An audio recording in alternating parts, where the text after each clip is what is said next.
What are the biggest issues facing your districts in District 21? So I'm knocking doors across the district. I've been in every community knocking doors. If I haven't reached any individual's home, it's just because there aren't enough hours in the daylight. But I'm working really hard to be accessible. The things I keep hearing are tied to education, of course, which is my background. I'm always excited to talk about that.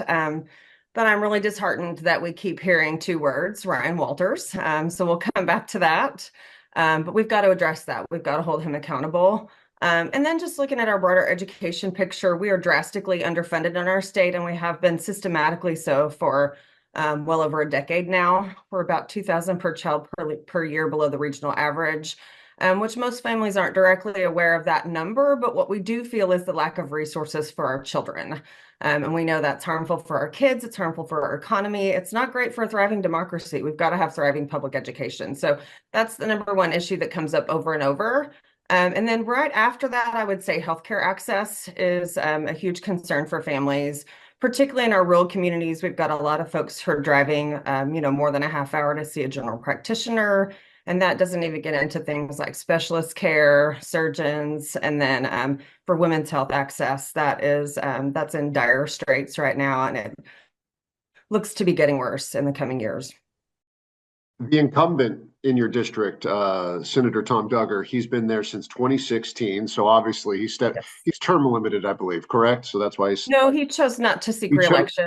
he chose not to. I guess that, yeah, we haven't quite got there yet, have we? Yeah, he could have done a few more years, but Yeah, he said he wanted to do 8, and he's got his 8 in, he's and got he's his been a A. great public servant for us. I Okay. really respect Senator Duggar. Well, what would you bring to the office in the role that is different? So, for me, as an educator, that's the biggest portion of our allocated funding every year. I've been advocating at the Capitol for the last several years on my own time, really trying to make sure we have a qualified, caring professional educator in every Oklahoma classroom. And so I've already been building that skill set. I've worked with both parties. That bipartisan collaboration is just essential. And we've worked hard to get things like the Inspired to Teach scholarship through that provides scholarship funds for those preparing to teach in Oklahoma during school, and then an incentive package for the first several years they're working in Oklahoma schools. So I've already been doing that advocacy work, and I think that I would just continue along those lines. I think my strong advantage is that I've already been building relationships at the Capitol statewide over a several year period, just as a natural extension of my work life, being a teacher educator and part of the Oklahoma Association of Colleges for Teacher Education. I think it's really critical that we have somebody who's ready to step into that role, and I think I'm that person.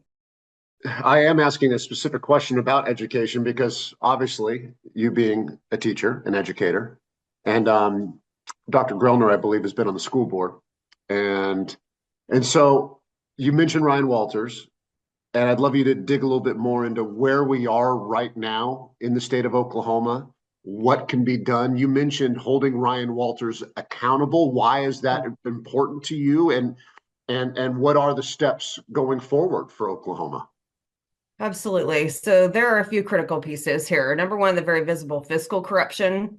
That misuse of our tax dollars is offensive in terms of those are our dollars, and we need accountability on those. So we've got to make sure that's addressed.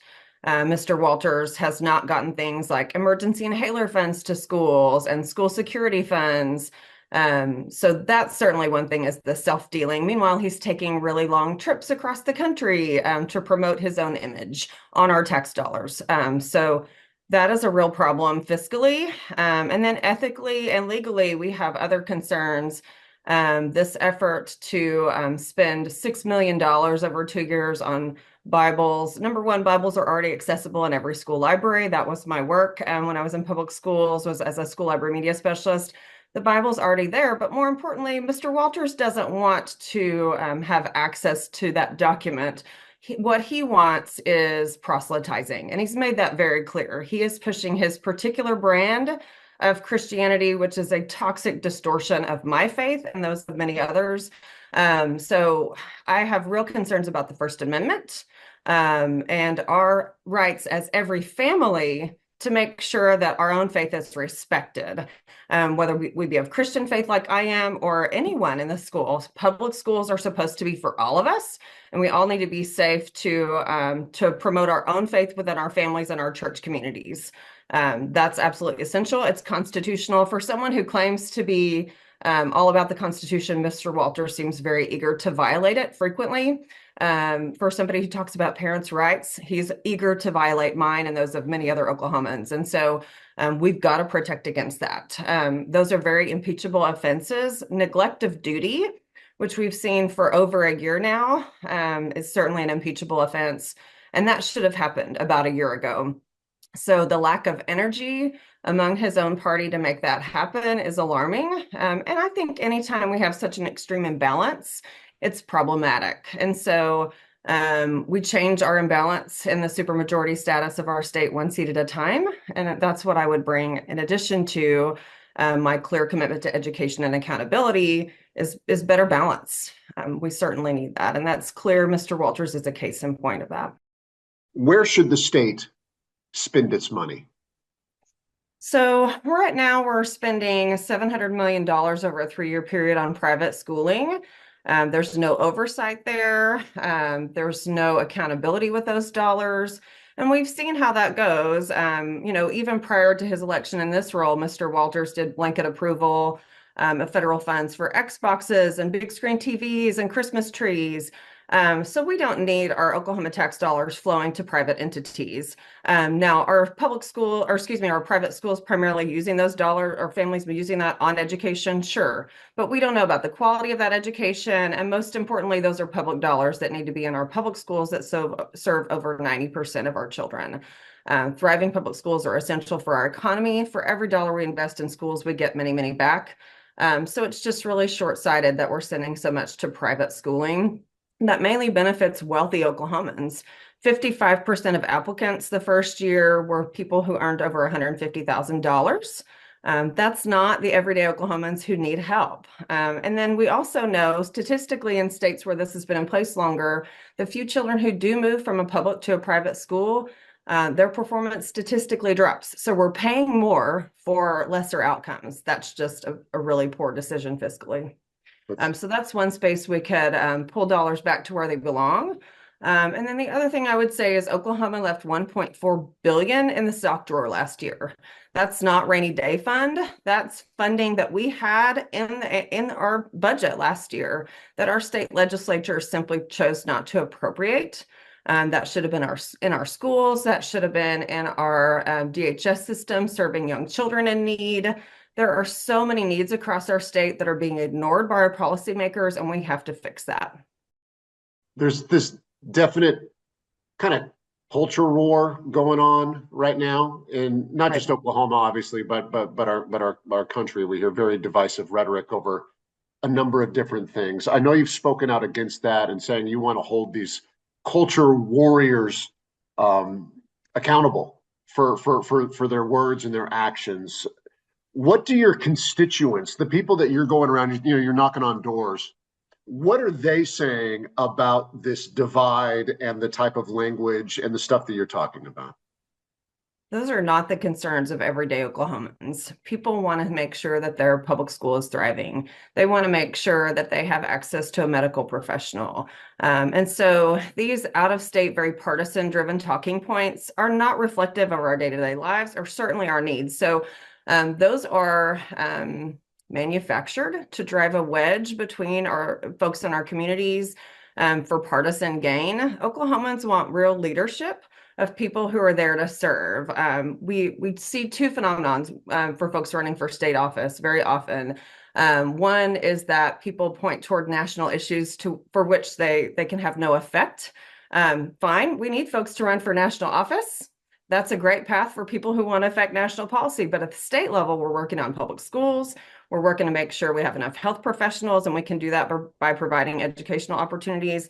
So I think, and people share with me on the doors, they are exhausted by that, and we need real leadership who will work to bring us together. That's where the great work gets done, is in the middle. That's where most Oklahomans are, and I'm excited to get to work. I do have to add my opponent, his website is full of those things, and he sent a check to Ryan Walters while I was raising the alarm. I think there's a clear contrast in this race. All right. Well, Dr. Grellner, let me just first start by asking, what do you think the biggest issues are facing Senate District 21? Senate District 21 is facing agricultural issues, number one, oil and gas issues, and these are economic drivers in the state of Oklahoma. And agriculture, we have about 200 mama cows south of town here. We have about 1,800 acres. And when you look at the high cost of energy now and the Democratic strategy over the last 4 years to, raise those costs, it's impacting our farmers terribly, and we're going to lose farmers in this county and in Creek County, and it's important that we try to help those guys. And so I think the biggest thing is inflation. It's the fact that people don't have any money left over, and what's driving that is the undertone is energy cost and oil and gas and issues in the state. The incumbent in this seat, Tom Duggar, he's been there for 8 years, I believe. And I'm just curious, should you win here in a couple of weeks, what's going to be the difference? Like, what would you bring to the office, to the role that would be different than Senator Duggar? Yeah, perspective on healthcare would be the first. And healthcare in the Oklahoma state budget is 20% of our dollars. And if you look at, there were some audits done in 2019 where waste, fraud, abuse, those kind of things in the Sooner Care system totaled about $1.6 billion. None of that's been addressed. Now, I'm not yelling at anybody, but we have to stop and go look where we're spending taxpayer dollars, how we're spending them, and we have to spend those things frugally. Dr. Coburn would say, you can't just throw this money out and spend unwisely. So healthcare would be the number one thing I think I could help the state in. Let's talk education a little bit. I know you've been on are you currently on a school board, or you were on the school board there in Cushing? I was, yes. Yeah. So, I mean, so a lot of the issues, and it's obviously been a big talking point in the state of Oklahoma as well. What's your assessment of where we stand right now, and where would you like to see us go here in the state?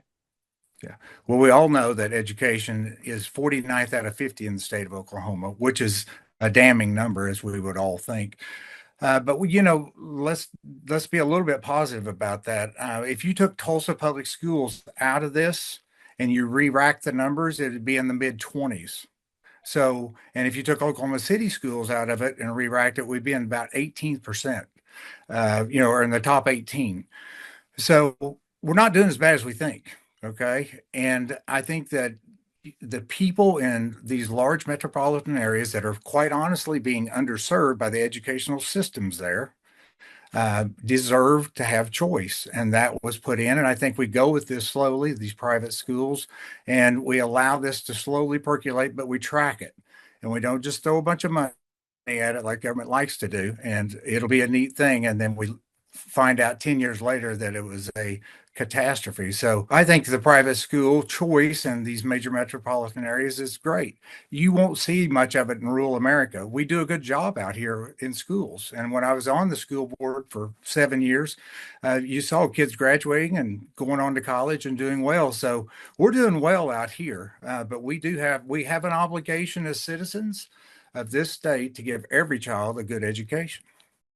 You spoke earlier about fiscal responsibility. That's my fourth question. It's a bit of a general one. You take it wherever you want, but where do you think the state should be spending its money?